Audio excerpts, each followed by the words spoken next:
Leave for appeal ملے گی کہ کھڑے ہو کر کسی طریقے سے کوئی عذر جو ہے وہ تلاش کر کچھ اپنے آپ کو بچانے کی کوشش کرے. وَإِذَا رَأَى الَّذِينَ ظَلَمُوا الْعَذَابَ، اور جس وقت کے یہ ظالم اور یہ کافر اور گناہ گار دیکھیں گے عذاب کو، فَلَا يُخَفَّفُ عَنْهُمْ، تو پھر اب ان سے تخفیف نہیں کی جائے گی اس عذاب میں، وَلَا هُمْ يُنظَرُونَ، اور نہ ہی انہیں کبھی کوئی مہلت ملے گی، کوئی وقفہ نہیں ہوگا، وہ مسلسل ہوگا. وَإِذَا رَأَى الَّذِينَ أَشْرَكُوا شُرَكَاءَهُمْ، اور جب وہ دیکھیں گے مشرک لوگ اپنے شرکاء کو، وہ جا رہے ہیں عبد القادر جیلانی جن کے نام کی دہائی ہم دیا کرتے تھے، قالوا ربنا هؤلاء شركاؤنا، اب ظاہر بات ہے ان کا رتبہ بلند ہوگا آخرت میں، وہ اللہ کے ولی ہیں. یا حضرت عیسیٰ ہوں گے اللہ ہم اس کو پوجا کرتے تھے، ہمارا خیال تو یہ تھا کہ وہ سوری چڑھ کر ہماری طرف سے کفارہ بن ہی چکا ہے، یہ عیسیٰ جو ہے ہم نے تو اس کو پوجا تھا. تو وہ کہیں گے ربنا هؤلاء شركاؤنا الذين كنا ندعو من دونك، یہ ہے وہ شرکاء جن کو ہم تیرے سوا پکارا کرتے تھے دنیا میں. فالقوا الیہم القول انکم لکاذبون، تو وہ مقدس ہستیاں یہ کہیں گی تم جھوٹ بول رہے ہو، بکواس کر رہے ہو، تمہارا ہم سے کوئی تعلق نہیں. یہ پہلے بھی آ چکا ہے کہ ہم تمہاری عبادت سے اور تمہاری ساری چیز پکار سے ہم بالکل غافل ہیں، ہمیں کچھ پتہ نہیں تم کیا کرتے تھے، ہمارا کوئی تعلق تم سے نہیں. فالقوا الیہم القول انکم لکاذبون، تم جھوٹے ہو.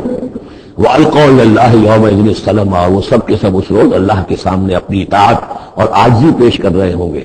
وضل عنہم ما کانوا یفترون، اور جو افتراء انہوں نے کر رکھے تھے ان کے نام پر عقیدے گھڑے ہوئے تھے وہ بچا لیں گے اور وہ چھڑا لیں گے، اور وہ کفارہ بن چکے ہیں، وہ ہمارے گناہوں کی طرف سے پہلے ہی جو ہے کفارہ کا وہ قربانی کا بکرا بن کر پھانسی کر چکے ہیں.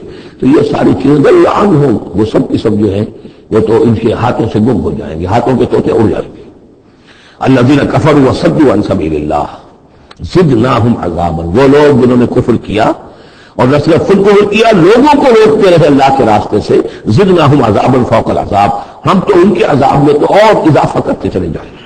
بما کانوا یفسدون، بسبب اس شرارت کے جو وہ کرتے تھے، سازشیں کرتے تھے، لوگوں کو ورگلاتے تھے، اس راستے پر جانے سے روکتے تھے. وَيَوْمَ نَبْعَثُ فِي كُلِّ أُمَّةٍ شَهِيدًا، دوبارہ دیکھیے آگے، اور ذرا تصور کرو اس دن کا جس دن ہم ہر امت میں ایک گواہ کھڑا کریں گے. یہ تمام جو رسول ہیں گواہ ہیں. یا یہ نبی ہو انا ارسلناک شاہدا ومبشرا ونذیرا، شاہد شہید گواہ، اسی معنی میں سورہ مزمل میں آیا ہے. تمہارے پاس ہمارا رسول آ گیا ہے، جیسے کہ فرعون کے پاس رسول آیا تھا. فعصى فرعون الرسول فاخذناه اخذا وبيلا لقد ارسلنا اليكم رسولا شاهدا عليكم كما ارسلنا الى فرعون رسولا فعصى فرعون الرسول فاخذناه اخذا وبيلا فكيف تتقون ان كفرتم يوما يجعل الولدان شيبا ويوم نبعث في كل امة شهيدا عليهم من انفسهم، ان کے خلاف گواہی دینے والے، ان کے اوپر کھڑے ہو کر گواہی دینے والے انہی میں کے ہوں گے. وجئنا بك شهيدا على هؤلاء، یہ بالکل تقریباً وہی آیت جو سورہ نساء میں آ چکی، اور آپ کو کھڑا کریں گے گواہ بنا کر ان کے خلاف. اب ہؤلاء میں اشارہ کس کی طرف ہو رہا ہے؟ یہ جو قریش ہیں جن کو حضور نے یہ دعوت پہنچا دی ہے، جن پر اتمام حجت آپ کر چکے ہیں، یہ کہ ہے جو براہ راست حضور ان کے خلاف گواہی دیں گے. اللہ میں نے ان کو بات پہنچا دی تھی اور کوئی شک و شبہ کی گنجائش نہیں چھوڑی تھی. میں نے اتنے برس اپنی جان ہلکان کی ہے، میں نے ایک ایک کو پکارا ہے، علیحدگی میں جا کر بھی بات کی ہے، ڈنکے کی چوٹ بھی پکارا ہے، میں نے کوئی دقیقہ فوگلاش نہیں رہنے دیا. باقی یہ کہ اس سے آگے اس کو پہنچانے کی ذمہ داری امت پر ہے، یہ گواہی تو امت کو دینی ہے. اور اگر یہ امت یہ گواہی نہ دے سکے تو پھر لوگوں کی گمراہی کا وبال اس امت کے اوپر آ جائے. تمہارے ذمہ تھا پہنچانا. یہ ہے اصل میں وہ نازک ذمہ داری جو امت مسلمہ کی حیثیت سے ہمارے کندھوں پر آئی ہے. اسی لیے جب جیسے سورہ بقرہ میں وہ تحویل قبلہ کا اعلان آیا، وَكَذَلِكَ جَعَلْنَاكُمْ أُمَّةً وَسَطًا لِتَكُونُوا شُهَدَاءَ عَلَى النَّاسِ وَيَكُونَ الرَّسُولُ عَلَيْكُمْ شَهِيدًا، تو 19 رکوع میں شروع ہو گئی بات یا ایھا الذین آمنوا استعینوا بالصبر والصلاۃ. بہت بڑی ذمہ داری آ گئی ہے تم پر. ان اللہ مع الصابرین ولا تقولوا لمن يقتل في سبيل الله اموات بل احیاء ولكن لا تشعرون. وہ ساری ذمہ داریاں ہیں. وجئنا بك شهيدا على هؤلاء ونزلنا عليك الكتاب تبيانا لكل شيء، اور اے نبی ہم نے اتار دی ہے آپ پر یہ کتاب، یہ قرآن، وضاحت کرتے ہوئی ہر شے کی، یعنی جو بھی انسان کی ہدایت کے لیے جو مسئلہ ضروری ہے وہ سارا کا سارا اس میں موجود ہے. وہدی ورحمۃ، اور وہ ہدایت بن کر آئی ہے اور رحمت، وبشریٰ للمسلمین، اور بشارت بن کر آئی ہے مسلمانوں کے لیے، اہل اسلام کے لیے، اللہ کے فرما برداروں کے لیے.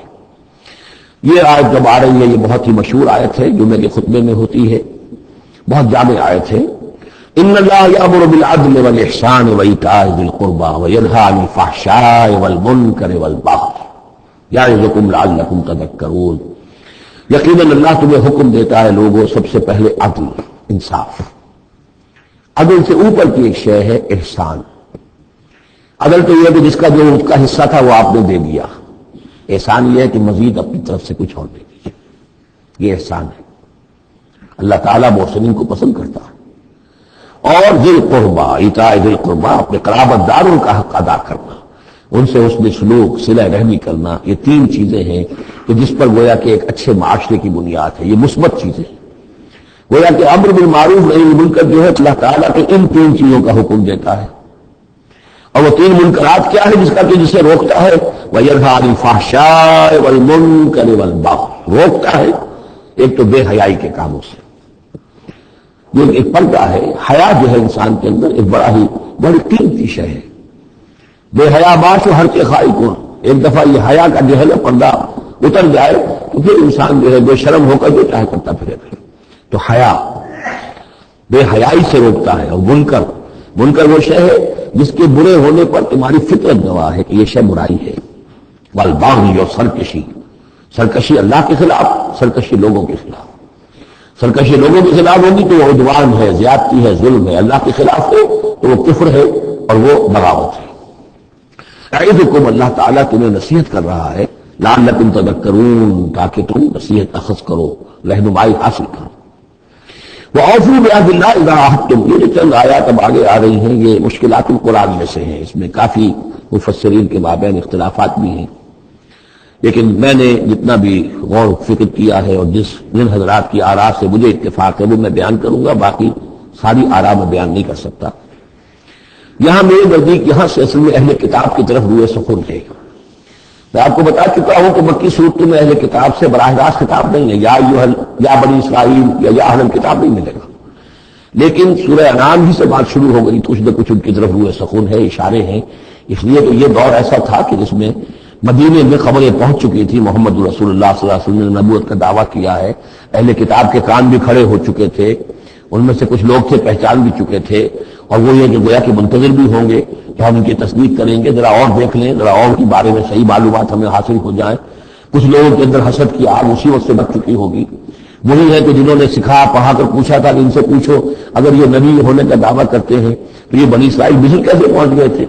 یہ تو حضرت ابراہیم علیہ السلام کی نسل سے تھے، حضرت ابراہیم تو فلسطین میں رہتے تھے، الخلیل میں وہ دفن ہیں، یہ مصر کیسے پہنچ گیا جو حضرت موسیٰ علیہ السلام نے لے کر وہاں سے آئے؟ تو پوری سورہ مبارکہ